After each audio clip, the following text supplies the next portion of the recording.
What do you do if you're in that exercise class, a yoga or Pilates class, and the instructor tells you to bend all the way forward and touch the floor, or to do a really, really deep twist, and you have osteoporosis or osteopenia? I'm going to give you alternative poses that you can do that will be both safe and effective for osteoporosis or osteopenia. I'm Anne, a physical therapist and holistic practitioner for bone health. Stay tuned for what I tell my clients to do instead. All right, so the forward fold. Obviously, this is going to put your spine in a lot of forward flexion, again, that we want to minimize when it comes to osteoporosis or osteopenia. The first thing we want to ask is, what is the purpose of this stretch? Most of the time, it's because the instructor wants to help lengthen in the back body, to help stretch out the back of the legs and maybe into the low back a little bit. And so there's a better way to do this. So when everyone else is folding forward, what you can do instead is you can just get yourself into your hinge position. So we will take the heel of the hands, put it in the front of the hips, bend the knees, hinge at the hips, keeping the spine all in one line, and really feel like you're lifting your sits bones to the sky. You can place your hands on your shins, and you should feel a nice stretch in the back of the body. So here you are, getting that nice warm-up stretch without resorting to rounding of the spine. So this is a perfect place to be, to get more length in the back body. So you would just hold this position for however long everyone else is holding their position, and then to come out of it, you'll just unhinge and straighten the knees. Easy peasy. All right, the next thing that you could do, or you could stretch each hamstring out individually by just bringing one foot forward. Again, we're hinging at the hips here. Notice I'm keeping my spine all in one line. I'm extending that knee, so this knee is straight, and I'm flexing the foot. You could even pump the foot up and down. You will get a hamstring stretch. You will help open up the back of the body. This is a great stretch to do, all right? And just remember to do it on both sides. And straighten. The next stretch that we would want to find an alternative to would be any of the deep stretches. So those would be the ones with the leg crossed, where you're holding that leg and then you're turning and really, really twisting here. So too much rotation on a spine with low bone density might not be the best idea. So instead, we can do a different type of rotational stretch. The other stretch too that you may see is thread the needle. So this would be the one where you're on hands and knees and you're bringing one arm under. And this is not ideal because you are both flexing the spine with rotation and then you're leaning on it. Also not a great position to be in with low bone density.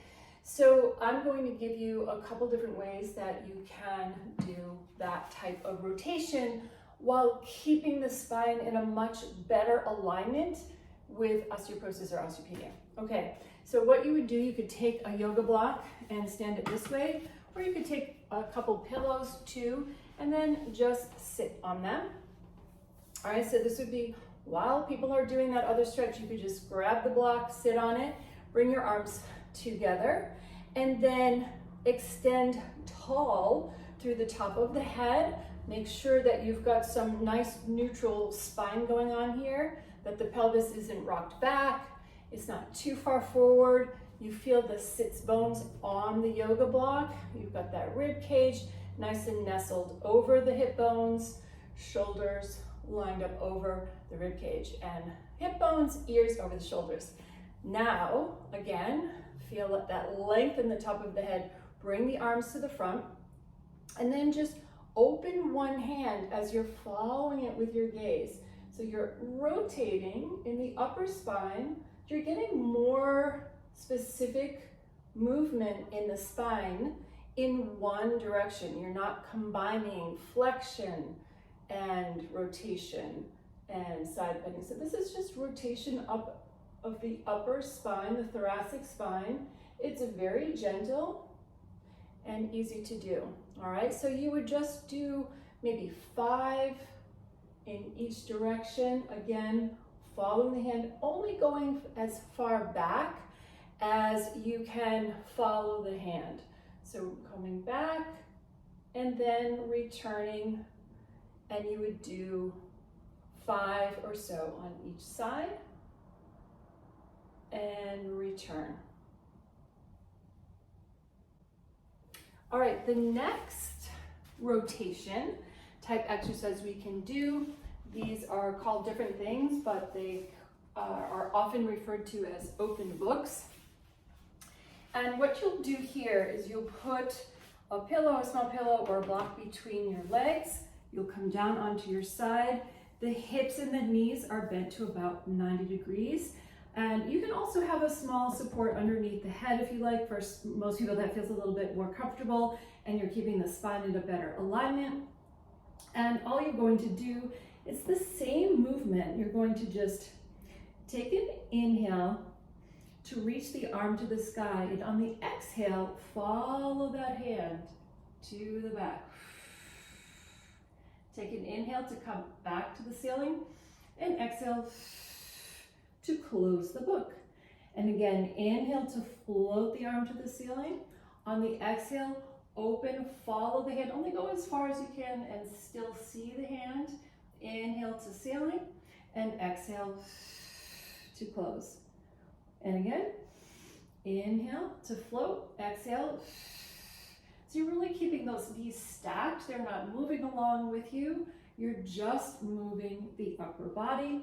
And this is a much safer and more efficient way to get more rotation or twist in the spine while also keeping it safe for osteoporosis and osteopenia. And just remember, when you're coming up, to push up all in one piece. You can come up to your knees, and then you can step up from there. I hope this video was helpful, and now you know what to do when you get into that exercise class and they give you that forward bend instruction. You have some alternatives to go to.